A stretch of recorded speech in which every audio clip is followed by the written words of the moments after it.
Ladies and gentlemen, this RedGamingTed.com video, we're going to be discussing Microsoft's turnaround for the Xbox One. Jesse Schell has stated that he believes that Microsoft made a huge mistake with their reversal on decisions such as always online DRM and always online requirements as a whole, and he believes that it's actually a backwards progression rather than a forward evolution. So we're going to discuss what he says, and of course we'll start this off with a series of quotes and then we'll go from there. To begin with, your customers want you to stay the same even if it drives you into the ground. Somehow Microsoft didn't seem to think that this would be a reality or even the problem. The reality is that they can't do what their customers want. Basically, Microsoft said, we're going to be like Steam. You like Steam, don't you? And we all said, no. We hate that. We hate you. You're an idiot to do that. Then they came out and said, we're going to do this new thing. And the customers said, no, we don't want that. We hate that. Even though it's what we really want and what they will ultimately buy. So now Microsoft had to say, well, they won't do that at all with their stuff, but someone else will. And that's how it always goes. This is a lesson for innovators' dilemma. Why is it that big companies fail when the technology changes? It happens in every industry. So what's the pattern? What are they doing all wrong? Everyone says, oh, it's because they're stupid. Big companies are stupid. They can't be stupid. How did they get so big if they're stupid? Microsoft isn't stupid. There's one mistake they all make, and that one mistake is listening to their customer. He then further went on to say, and I quote, the problem is that the hardcore folks always want the same thing. We want exactly what you gave us before, but it has to be completely different. When you go out and do something really different, the solution of the innovator's dilemma, you can't take your big band and say it's going to be completely different. You need to set up something on the side, and big companies are hesitant to do that. It's now Valve could do with Steam because they had nothing to with before. I suspect we're going to end up in a world, are we going to end up with these consoles? I don't know. It could be that some dark horse shows up, it could be Apple shows up, it could be someone else finds a better way. He also spoke about E3 and said, E3 convinced me that they're really going to be struggling. I haven't seen anything that made me think, yeah, they're going to get the market share back. I'm convinced that all of the consoles are going to have a gradually eroding market share over the coming years because tablets are going to be eating their lunch more and more, and other platforms are going to start taking off and catching fire. The thing that's really going to make the bigger difference in the next 4 years, say, is that someone's going to come out with a great gaming tablet, a really grade A tablet for games. Exactly what that means, I don't know. I suspect it could be a separate hand controller. Make sure it can connect up to your TV, no problem. I don't know who's going to be making it, but it doesn't smell like Microsoft or Sony, or maybe, who knows, Nintendo has it up its sleeve, right? End quote. Now, I personally have been fairly vocal on Microsoft and the online requirements of the console. Now, there are a number of issues with it. One of the primary issues that Microsoft were facing is that we're in this position where a lot of people have really great internet. For example, my maximum download speed is 15, 16 megabytes per second. I'm on a 120 megabit connection. But I'm certainly not the average internet connection around the world. The average internet connection around the world is a fraction of that. Then you've got people who are on lousy internet connections. For whatever reason it might be that they're in those, regions that have crappy internet. Maybe they're in a developing country, maybe they're just, unfortunate in the area they live, they've got lack of access to, say, cable or whatever. And so maybe they need to rely on satellite, which has, of course, atrocious latency, and so on, and so on. And he does raise a couple of points. The thing about it is, people like to complain. Now, I'm not saying he's completely right here. We'll go into a whole thing. He's not exactly far off, though. If you look at the history of, say, World of Warcraft, you could see that a series of changes are made throughout the game, and yes, of course, some people hate them, some people love them, and people will eventually bitch and bitch and bitch, but then they'll be quiet. For example, I remember a lot of the druids that I used to play with, the healers, they really liked the treant form, and then when they removed that, or made it so that it was like a special ability with a cooldown, people really complained. Like, the forums just went crazy, and then after a while, Blizzard just said, yeah, we're going to do this anyway.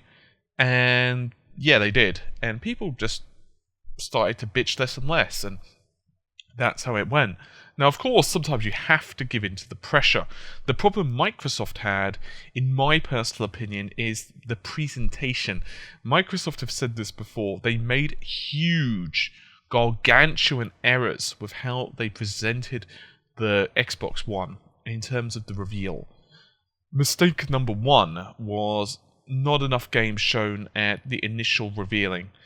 The unveiling should have shown at least a couple of big titles with we have more on the way in the next couple of days, but they didn't really say any of this. They didn't show enough of this, and instead it was focused on things such as live TV and sport, which, you know, I've made my feelings already fairly clear on this.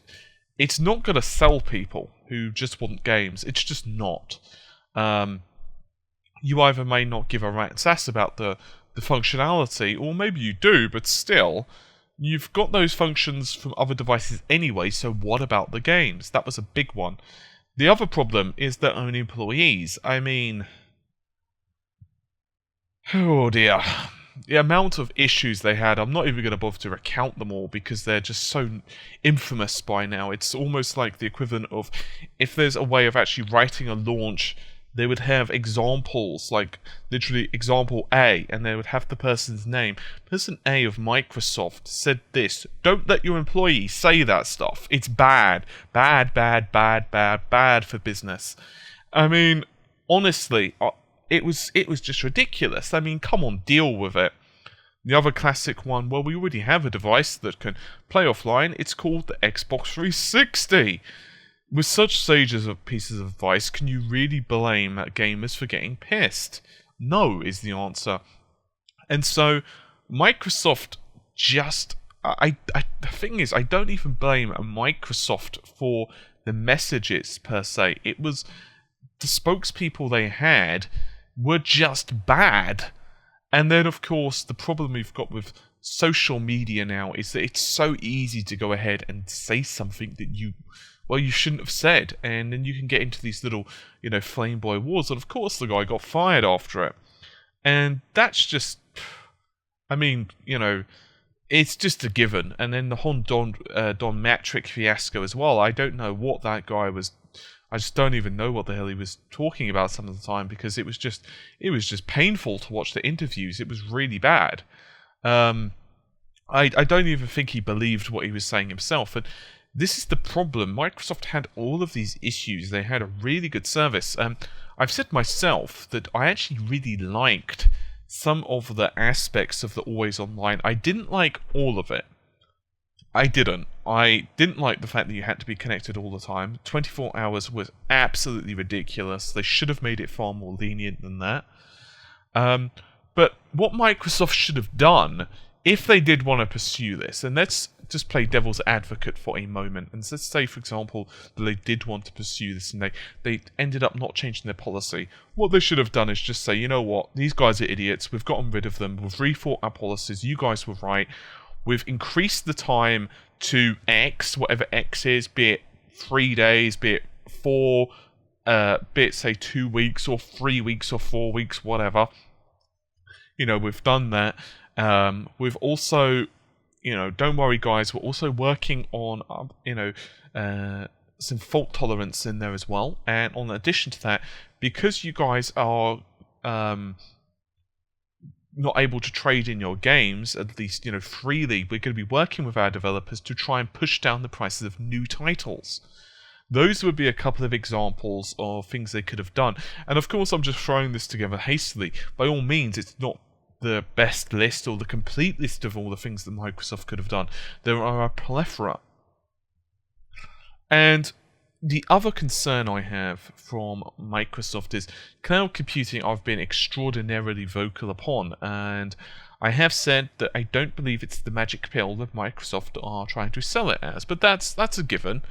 You know, all companies, including Sony of course, do try to boast about a certain feature, and it's not necessarily as good as what they make it out to be. That's just understandable, and no company of course wants to say, well, you know, it's not quite as good as maybe it could have been, but, you know, or it does have this weak point. Of course, you're going to say the best points of it.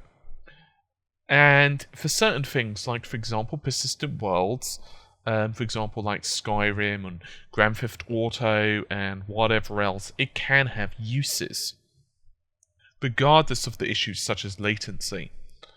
The problem is, now you've built a device that is advertised not to require an online connection, and I question how many developers are really going to want to push this forward.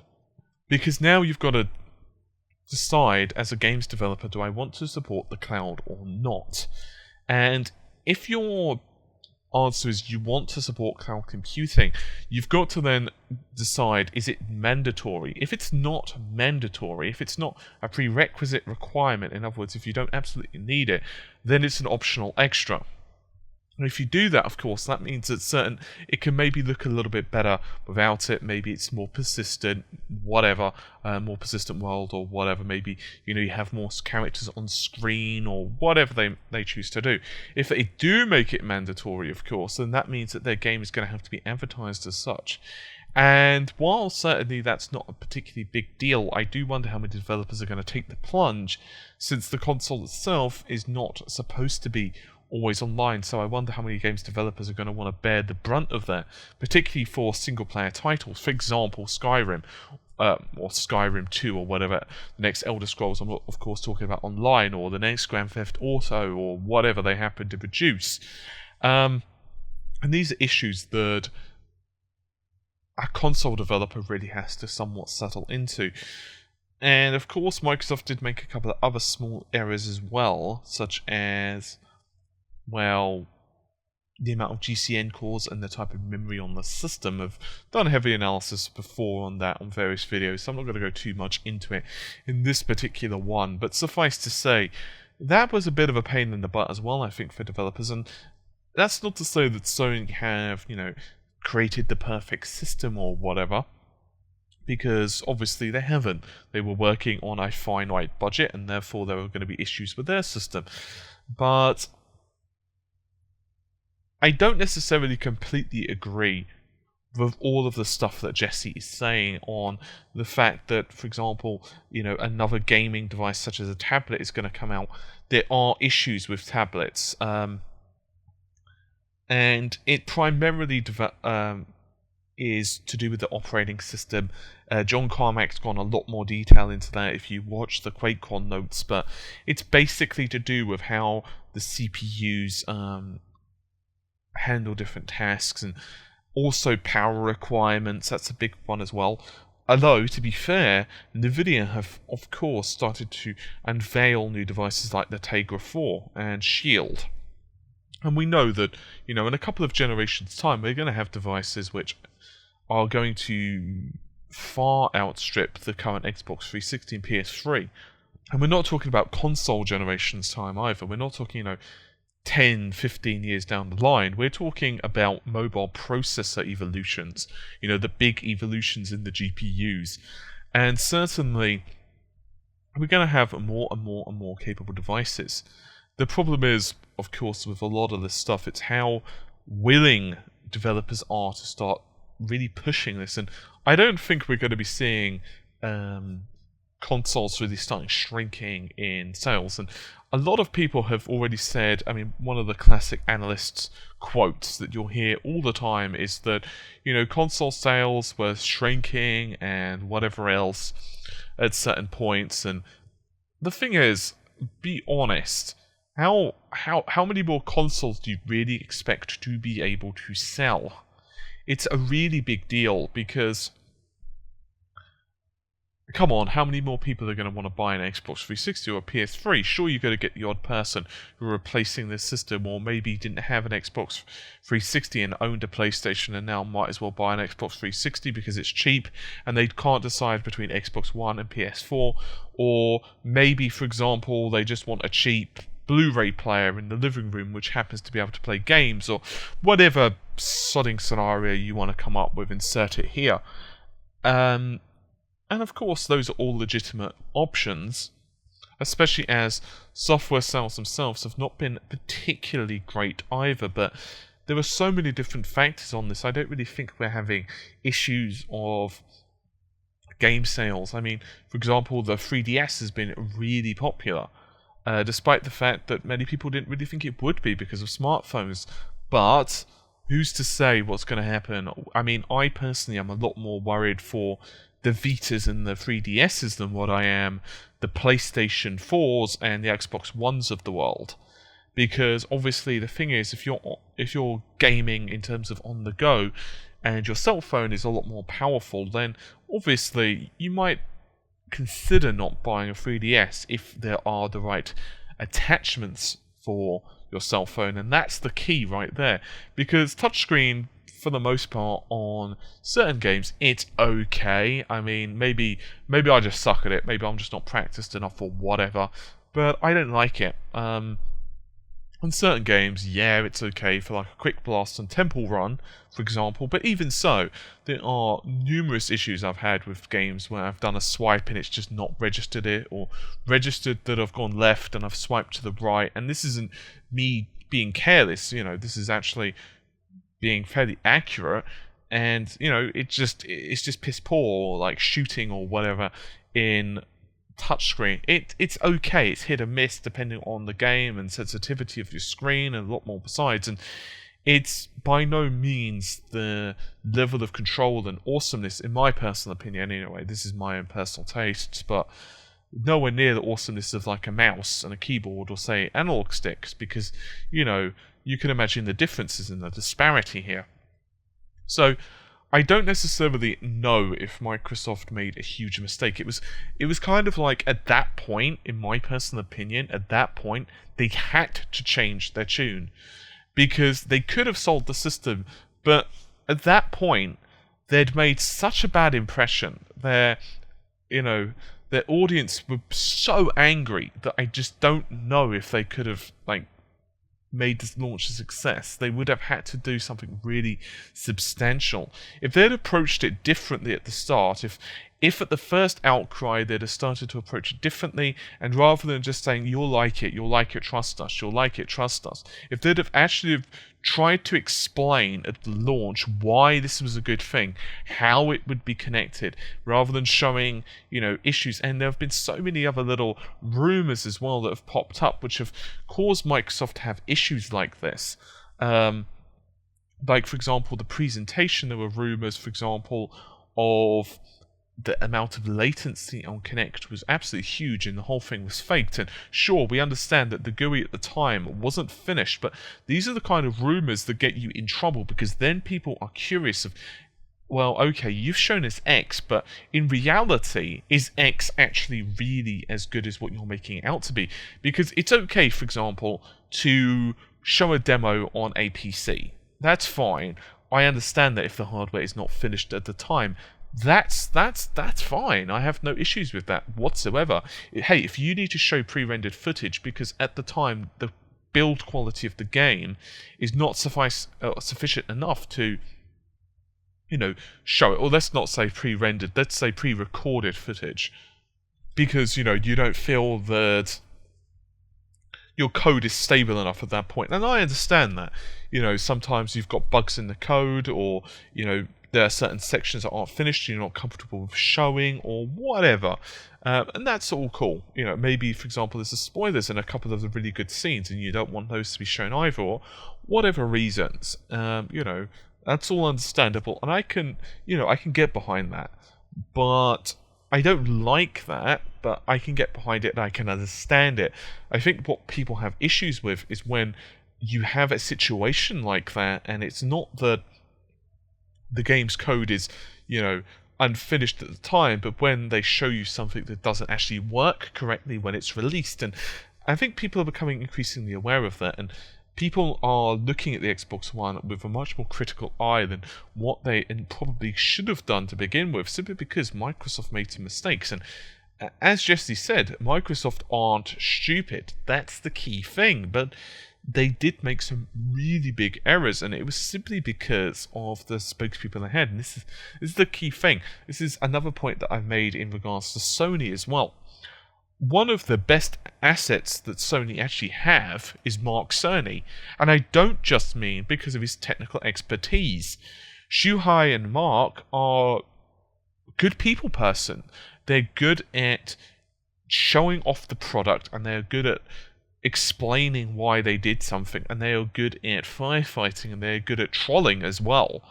And even the way that Mark, for example, has conducted himself in interviews, he actually pointed out, for example, the GDDR5 memory and ESRAM at one point, and you can tell he wasn't directly addressing Microsoft, but he was making comments alluding to the fact that, yeah, we were going to go down this route, but I didn't like it.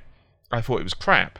Well, they thought it was crap, to be, more accurate, and so we didn't go down that route. Instead, we went down a single memory route, just the GDDR5. And it's comments like that, and just the way that Sony have conducted themselves, as kind of every time Microsoft have made a mistake, Sony automatically just come out and say, actually, we're not doing that. And many people argue, well, have Sony really been that innovative? And in many ways, I'd say no. I mean, all Sony have done, really, as I've said in numerous times before, is they've just basically watched Microsoft make a mistake, and as soon as Microsoft are, trying to wipe the blood off their nose from the fans' reaction because they've just got them clubbed on the face with cricket bats, even though I hate cricket, but whatever, Sony just come along and say, actually, guys, we don't like that idea. We think that's a stupid idea. And the PlayStation doesn't have that. And that's the problem that Microsoft have had. They've just had this thing where they just seem to be the bad guys because they just seem to be made out as the bad guys. And I don't really agree with Jesse. I don't really think they should have stuck to their guns on this, because I think at that point it was done.